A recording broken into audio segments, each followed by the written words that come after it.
Okay, let's dive right into this explainer. Today we're going to completely dismantle that monolithic Hollywood stereotype of the Roman legionary. If you're fascinated by ancient history, you've undoubtedly seen the movies, right? But today we're looking at the hard archaeological facts of how a real Roman soldier actually dressed and equipped himself between the years AD 1 and 200.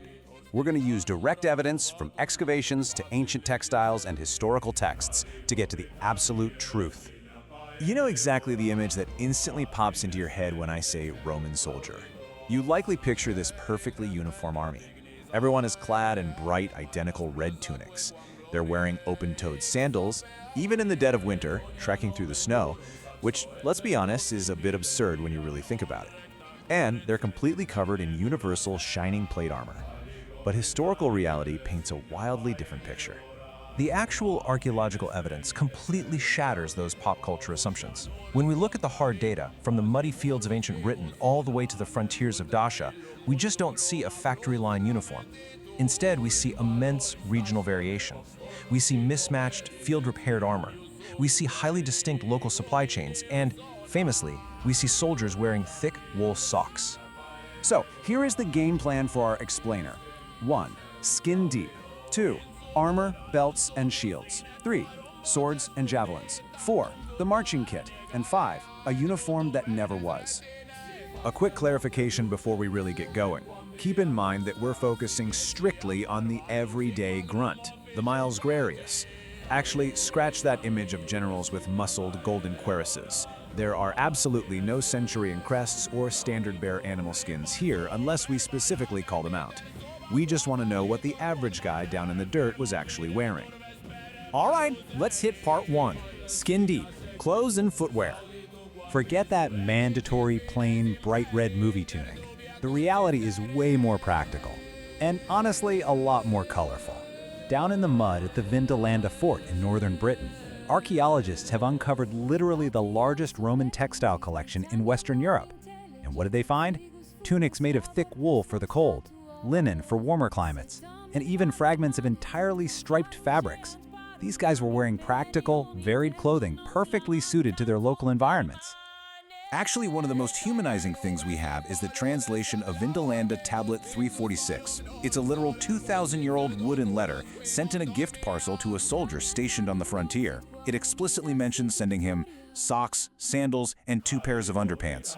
I mean, let's face it, begging your family for fresh underwear and a military care package is a universally timeless experience. It proves these rank-and-file soldiers cared about chafing and surviving the freezing weather just as much as any modern infantryman does today. And speaking of that cold weather, get a load of this staggering number, 5,000. That is the number of leather shoes excavated at Vindolanda alone. And they aren't just those classic open-toed sandals, the caligae. The finds include heavy, closed marching boots, fine shoes, and get this, even wooden clogs specifically for walking around the bathhouse. This completely kills the myth that Roman soldiers stubbornly marched through the snows of Britain in bare legs and open sandals. They absolutely adapted. Moving right along to part 2, armor, belts, and shields. You see, a soldier's protection wasn't just some static uniform worn unchanged for hundreds of years. It constantly evolved based on the era and the exact province they were stationed in. In the early 1st century, you'd see simpler dome-like cuirass helmets. Shift to the mid-1st century, and you get that famous overlapping iron plate armor, backed up by the incredible Corbridge hoard findings. But jump to the late 2nd century out on the Danubian frontier, and the evidence points heavily to Lorica Segmentata, or scale armor, becoming highly popular. When we break down the armor types and eras, it really hits the nail on the head regarding why we rely on hard physical finds over assumptions. For instance, we have an A or a strong rating for the Corbridge plate armor and Dacian scale armor because we literally have the physical metal dug straight out of the ground. But then you look at something like the Alba Ilia composite armor. It gets a D, weak or speculative, because it's entirely based on a single stone relief carving with 0 matching physical artifacts. As careful learners, we always have to follow the actual physical evidence. Now, the evidence also tells us some absolutely incredible things about the shields, the famous scutum. No way were these just flat, heavy plywood boards slapped with a red paint job and a universal lightning bolt. Artifacts, most notably a miraculously preserved shield from Dura Europos, prove they were incredibly complex. They were made of thin, layered organic wood strips, tightly covered in rawhide and elaborately painted. And the emblems, they were often deeply conservative, regional blazons specific to their units, definitely not invented movie logos. Okay, part 3, swords, daggers, and javelins.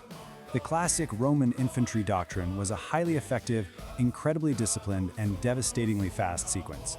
Step 1, as the enemy charges, hurl the pilum. Now this wasn't just a spear, it was a highly engineered javelin with a long, thin iron shank designed specifically to punch right through a wooden shield and then bend on impact. The enemy couldn't throw it back, and their shield instantly became an awkward, useless dead weight. Step 2, immediately draw the gladius, the short sword, and step aggressively into the enemy for brutal, tight formation close combat. Step 3, if the fighting got too tangled and literally all else failed, fall back to the Puggio, a heavy, vicious side dagger. Now, a quick aside here, we have to be really careful not to confuse high-status art with everyday reality. You'll often see documentaries highlight the magnificent sword of Tiberius, found in mines, loaded with gold, tin, and intricate bronze work. But that was almost certainly the weapon of a very senior officer. Our ordinary soldier carried something much more like the Pompeius-style gladius, plain, highly functional iron built for the grim everyday realities of war, not a fancy victory parade. Which brings us to part 4, the heavy marching kit. The ancient historian Josephus really hit the nail on the head when he wrote that the Roman infantry differed very little from mules of burden, because fighting was only a tiny fraction of a Roman soldier's job. They didn't have massive supply trains safely carrying all their gear for them. They essentially carried their entire survival on their own backs. Just think about this incredible list of what made up the sarcina, or marching kit. On top of his armor, his shield, and his weapons, a soldier was lugging around a saw, a basket for moving earth, a heavy pickaxe called a dolabra, a hatchet, cooking pots, 3 days of food rations, and his heavy wool cloak. It's like a giant puzzle they had to carry. They weren't just fighters, they were heavily burdened laborers, engineers, and survivalists, fully capable of building a fortified wooden town from scratch at the end of a grueling 20-mile march. And that leads us to our final section, part 5, a uniform that never was. Bringing all of this layered archaeological evidence together leads us to a definitive and honestly very surprising conclusion about the Roman military machine. A soldier's appearance simply wasn't dictated by a central modern-style uniform manual issued straight from Rome. It was an intersection of chaotic factors. Exactly when did they serve? Where were they stationed? In snowy Britain or the Syrian desert? What did the local fort's craftsmen have in supply? And crucially, what did the soldier choose to buy and upgrade using his own pay? Because just like today, these guys bought their own towels, their own replacement tunics, and their own personal knives. And you know what's really fascinating? Even the Romans themselves acknowledged this lack of uniformity. Take Trajan's column in Rome. This is essentially a giant, idealized propaganda monument celebrating the emperor's victories, yet it still doesn't show perfect uniformity. It displays citizen soldiers working in tunics with their helmets casually slung over their shoulders, missing front apron belts, and wearing a total mix of armor styles side by side. If Emperor Trajan's official sculptors didn't demand perfect uniformity, we absolutely shouldn't expect it in the dirt of reality. So we've broken it all down. From wool socks and spare underpants to highly varied armor and a grueling backpack of engineering tools. It really leaves you wondering, if we can strip away the bright red tunics and bare legs to uncover this incredibly gritty, dynamic, and human reality, what other historical myths are just waiting to be debunked? Keep questioning what you see on the screen and always look to the dirt for the truth. Thanks for joining me on this explainer, and I'll catch you next time.